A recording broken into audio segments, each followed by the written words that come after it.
Hello friends, welcome to my channel the story world. ऊंट और गीदड़ की कहानी। बहुत पुरानी बात है। एक जंगल में दो पक्के दोस्त रहते थे। एक था गीदड़ और दूसरा था ऊंट।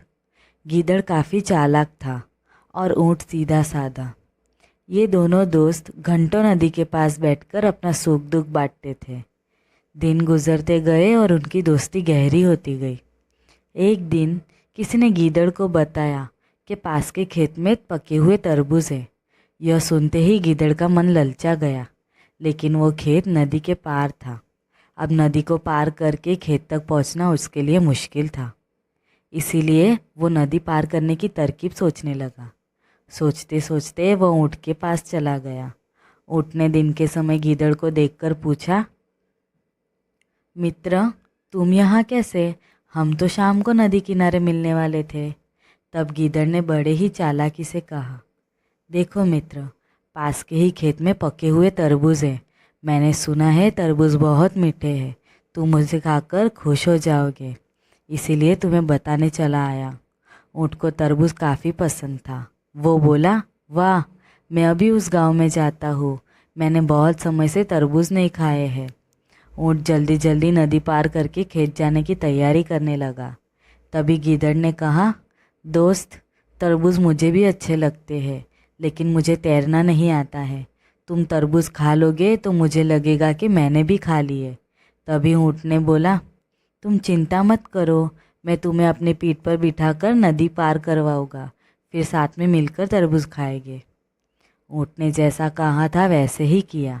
खेत में पहुंचकर गीदड़ ने मन भरकर तरबूज खाए और खुश हो गया। खुशी के मारे वो ज़ोर ज़ोर से आवाज़ें निकालने लगा। तभी ऊँट ने कहा, तुम शोर मत मचाओ। लेकिन वो नहीं माना। गीदड़ की आवाज़ सुनकर किसान डंडे लेकर खेत तक आ गए। गीदड़ चालाक था, इसीलिए जल्दी से पेड़ों के पीछे छुप गया। ऊँट का शरीर बड़ा था, इसलिए वो छुप नहीं पाया। किसानों ने गुस्से के मारे उसे बहुत मारा। किसी तरह अपनी जान बचाते हुए ऊँट खेत के बाहर निकला। तभी पेड़ के पीछे छुपा गीदड़ बाहर आ गया। गीदड़ को देखकर ऊँट ने गुस्से में पूछा, तुम क्यों इस तरह चिल्ला रहे थे? गीदड़ ने कहा, मुझे खाने के बाद चिल्लाने की आदत है, तभी मेरा खाना पचता है। इस जवाब को सुनकर ऊँट को और गुस्सा आ गया। फिर भी वो चुपचाप नदी की ओर बढ़ने लगा। नदी के पास पहुंचकर उसने अपनी पीठ पर गीदड़ को बिठा लिया। इधर ऊँट को मार पड़ने से मन ही मन में गीदड़ खुश हो रहा था। उधर नदी के बीच में पहुंचकर ऊँट ने नदी में डुबकी लगानी शुरू कर दी। गीदड़ डर गया और बोलने लगा, यह क्या कर रहे हो? गुस्से में ऊँट ने कहा, मुझे कुछ खाने के बाद उसे हजम करने के लिए नदी में डुबकी मारनी पड़ती है। गीदड़ को समझ आ गया कि ऊँट उसके किए का बदला ले रहा है। बहुत मुश्किल से गीदड़ पानी से अपनी जान बचाकर नदी किनारे पहुंचा। उस दिन के बाद से गीदड़ ने कभी भी ऊँट को परेशान करने की हिम्मत नहीं की है। ऊँट और गीदड़ की कहानी से हमें यह सीख मिलती है कि चालाकी नहीं करनी चाहिए। अपनी करनी खुद पर भारी पड़ जाती है।